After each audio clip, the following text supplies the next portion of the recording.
பாருங்களேன், வானத்துல எப்படி வந்து ஜொலி ஜொலிக்குதுங்க விண்மீன்கள். அந்த மாரி மின்னுதுங்க பாருங்க. செம சூப்பரா தக தகன்னு மின்னுதுங்க.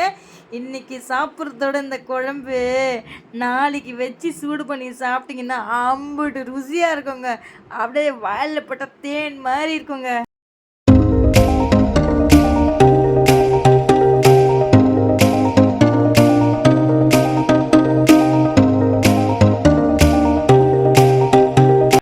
அலமுடைய ஸ்டைலில் இப்போ எண்ணெய் கத்திரிக்காய் செய்ய போகிறோங்க. நிறைய பேர் நம்மளுடைய வியூவர்ஸ் அண்ட் சப்ஸ்கிரைபர் கேட்டிருந்தாங்க எண்ணெய் கத்திரிக்காய் எப்படிங்க செய்கிறதுன்னு சொல்லிட்டு. இப்போ அலமுடைய ஸ்டைலில் நம்ம எண்ணெய் கத்திரிக்காய் செய்ய போகிறோம். அது எப்படி செய்கிறதுன்னா, ஒரு அகலமான பாத்திரம் எடுத்துக்கோங்க ஸ்டவ்வில். அப்புறம் நல்லெண்ணெயில் தான் இன்றைக்கி செய்ய போகிறோம். எண்ணெய் கத்திரிக்காய் நல்லெண்ணெய் ஊற்றிக்கலாங்க. எண்ணெய் கொஞ்சம் கூடுதலாக ஆட் பண்ணோம்னா தகன்னு மின்னுங்க எண்ணெய் கத்திரிக்காய். ஃபஸ்ட்டு நம்ம வந்து மசாலா ரெடி பண்ணிடலாங்க. ஒரு வந்து பார்த்திங்கன்னா அகலமான பாத்திரத்தில் கொஞ்சம் நல்லெண்ணெய் ஊற்றிக்கோங்க. இன்றைக்கி நம்ம நல்லெண்ணெயில் தாங்க செய்ய போகிறோங்க. இப்போ வந்து பார்த்திங்கன்னா நான் 6-7 சின்ன வெங்காயம் எடுத்துருக்கேன், அதை போட்டுடலாம். அடுத்து நம்ம வந்து பார்த்திங்கன்னா 1 டீஸ்பூன் மிளகு ஆட் பண்ணிக்கலாங்க. அடுத்து நம்ம 1 டீஸ்பூன் சீரகம் ஆட் பண்ணிக்கலாம். ஒரு 1/2 டீஸ்பூன் வெந்தயம் ஆட் பண்ணிக்கலாங்க. இப்போ நல்லா மிக்ஸ் பண்ணிகிட்டே இருங்க. இப்போ 3 தக்காளி நம்ம ஆட் பண்ணிக்கலாங்க. பொடியை நறுக்கினவங்க தக்காளி ஆட் பண்ணிக்கலாம். தக்காளிங்க நல்லா மிக்ஸ் பண்ணிவிடுங்க. 6-7 பூண்டு பல்லு நம்ம ஆட் பண்ணிக்கலாம். ஸ்டவ்வை சிம்மில் வைங்க, அடிப்பிடிக்கக்கூடாது. நல்லா மிக்ஸ் பண்ணிவிடுங்க. கறிவேப்பிலை ஆட் பண்ணிக்கலாங்க. கறி லீவ்ஸ் ஆட் பண்ணிவிட்டு நல்லா மிக்ஸ் பண்ணிடலாங்க. பார்க்கவே வாய் ஊறுதுங்களா, வாய் நம்மந்துங்களா. நல்லா இப்படி மிக்ஸ் பண்ணிகிட்டே இருங்க. அதுக்கு அடுத்து பார்த்திங்கன்னா நம்ம தேங்காய் ஆட் பண்ணிக்கலாங்க.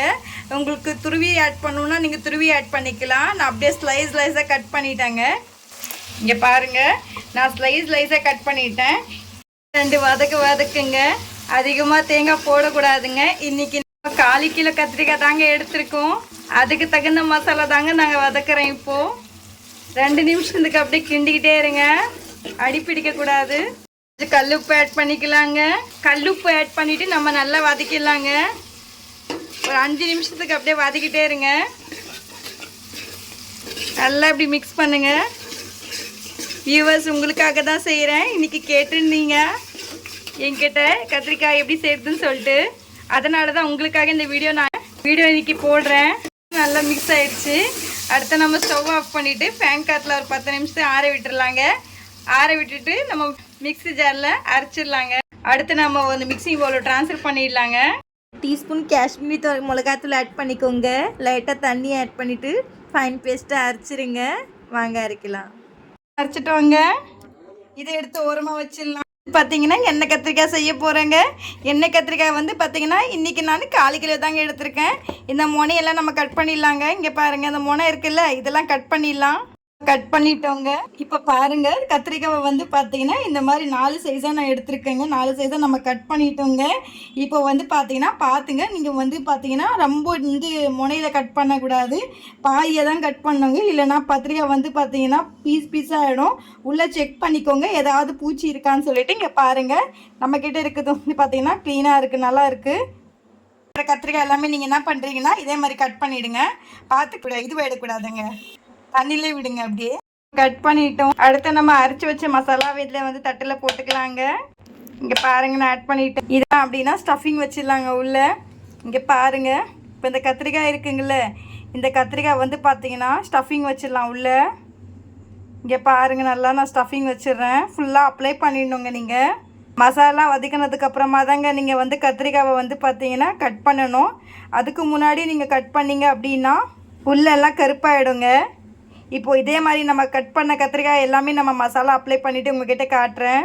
எல்லாத்துக்குமே நம்ம மசாலா ஆட் பண்ணிட்டோம். இதுக்கப்புறம் பார்த்திங்கன்னா கத்திரிக்காய் கருப்பாகாதுங்க. மீதி இருக்க மசாலா பாருங்கள், இதை நம்ம தாளிக்கும் போது போட்டுடலாங்க. அப்புறம் அகலமான ஒரு பாத்திரம் வச்சுக்கோங்க. அதில் நல்லெண்ணெய் ஆட் பண்ணிக்கோங்க. புளி குழம்பு, எண்ணெய் கத்திரிக்காய் குழம்புலாம் செய்யும்போது நம்ம எண்ணெய் கொஞ்சம் கூடுதலாக ஆட் பண்ணோன்னா தாங்க நல்லா டேஸ்ட்டு கொடுக்கும். இன்றைக்கி பார்த்திங்கன்னா நம்ம என்ன ஆயிலில் செய்ய போகிறோன்னா நல்லெண்ணெயில் செய்ய போகிறோங்க. கொஞ்சம் சூடானதுமே கொஞ்சம் கடுகு ஆட் பண்ணிக்கோங்க. கொஞ்சமாக வெந்தயம் ஆட் பண்ணிக்கோங்க. அதுக்கப்புறமா கறி லீவ்ஸ் ஆட் பண்ணிக்கோங்க. அடுத்து நம்ம பூண்டு ஆட் பண்ணிக்கலாங்க. நெக்ஸ்ட்டு நம்ம ஆட் பண்ண போகிறது கொஞ்சம் நீட்டு வாக்கில் வெங்காயம் கொஞ்சம் வச்சுருக்கோம், அதை ஆட் பண்ணிக்கலாங்க. ஆட் பண்ணிவிட்டு நல்லா மிக்ஸ் பண்ணிகிட்டே இருங்க. சிம்மில் வைங்க கேஸை. மஞ்சள் மிளகாய் ஆட் பண்ணிக்கலாங்க. மிக்ஸ் பண்ணிகிட்டே இருங்க. பண்ண போது குழம்பு நல்லா டேஸ்ட்டாக இருக்குங்க. அடுத்து நம்ம ஆட் பண்ண போது தக்காளிங்க. தக்காளி ஆட் பண்ணிவிட்டு மிக்ஸ் பண்ணிகிட்டே இருங்க. இப்போ லைட்டாக மஞ்சத்தூள் ஆட் பண்ணிக்கோங்க. அதுக்கிட்டே இருக்குங்க. என்னுடைய புளி குழம்புலாம் பார்த்தீங்கன்னா புளி கம்மியாகவும் தக்காளி அதிகமாகவும் இருக்குங்க. இந்த மாதிரி நீங்கள் மேஷ் பண்ணிவிடுங்க. தக்காளி நல்லா எந்த அளவுக்கு இந்த மாதிரி திரிஞ்சு வருதோ அந்த அளவுக்கு நல்லா டேஸ்ட் கொடுக்குங்க. இங்கே பாருங்கள், நல்லா மிக்ஸ் பண்ணிகிட்டே இருக்குங்க. நல்லா உடச்சி விடுங்க. கேஸ் அடுப்பை சிம்மில் வச்சுருங்க. அடுத்து நம்ம கத்திரிக்காயில் மசாலா தடவி வச்சுருந்தால அதை இதில் ஆட் பண்ணிக்கலாங்க. இன்றைக்கி நம்ம வந்து எண்ணெயிலே வறுக்க போகிறோங்க. இது எண்ணெயிலே ஃப்ரை பண்ணிடலாம். நம்ம மிக்சியில் தனியாக மசாலா அரைச்சி வச்சுருந்தோம் இல்லைங்க, அதுவும் ஆட் பண்ணிக்கலாங்க. இப்போ மசாலா அரைக்கும் போது காரமே போடலைங்க. நம்ம வந்து காஷ்மீரி மிளகாய்த்தூள் தாங்க ஆட் பண்ணோம். அந்தளவுக்கு அது காரம் இருக்காதுங்க. இப்போ நம்ம வந்து இதில் காரம் சேர்த்துக்கலாங்க. ஆட் பண்ண போகிறது கலந்து அரைச்ச மிளகாத்தூள் ஆட் பண்ணிக்கலாங்க. இதை நம்ம வீட்டில் அரைச்சிதுங்க. இதில் மல்லி மிளகா எல்லாமே நம்ம ஆட் பண்ணியிருக்கோம். வெந்தயம் எல்லாமே ஆட் பண்ணி அரைச்சிருக்கோங்க. சப்போஸ் உங்ககிட்ட இது இல்லை, இந்த மிளகாத்தூள் இல்லை அப்படின்னா நீங்கள் வந்து தனி மிளகாத்தூள் கூட ஆட் பண்ணிக்கலாம். இப்போ நான் வந்து 2 டீஸ்பூன் ஆட் பண்ணியிருக்கேன். சப்போஸ் நீங்கள் காரம் சாப்பிட்றவங்களாம் இருந்தீங்கன்னா உங்களுக்கு தகுந்த மாதிரி நீங்கள் அட்ஜஸ்ட் பண்ணி போட்டுக்கோங்க. குழம்பு மிளகாத்தூள் இல்லை அப்படின்னா நீங்கள் வந்து மிளகாத்தூள் ஆட் பண்ணிக்கலாம், தனியாத்தூள் ஆட் பண்ணிக்கலாம். இதெல்லாமே நீங்கள் வந்து கொஞ்சம் தனி மிளகாத்தூள் ஆட் பண்ணிக்கலாம். அண்ட் பெப்பர் கொஞ்சம் ஆட் பண்ணிக்கலாங்க. இந்த மாதிரி ஆட் பண்ணிங்கன்னா உங்களுக்கு டேஸ்ட் நல்லா இருக்குங்க. பட் இந்த மாதிரி நீங்கள் வந்து குழம்பா மிளகாத்தூள் நீங்கள் ஆட் பண்ணிங்கன்னாங்க டேஸ்ட் நல்லா இருக்குங்க. இதுக்கு நல்லா திக்னஸ் கொடுக்கும். மிக்ஸ் பண்ணிவிடுங்க. மிக்ஸ் பண்ணதுக்கப்புறமா பாருங்கள், நல்லா சூப்பராக வந்து திக்காயிடுச்சிங்க. இந்த எண்ணெய் கத்திரிக்காய் வந்து பார்த்தீங்கன்னா இந்த சாப்பாட்டுக்கும் சப்பாத்திக்கும் ரொம்ப டேஸ்ட்டாக இருக்குங்க.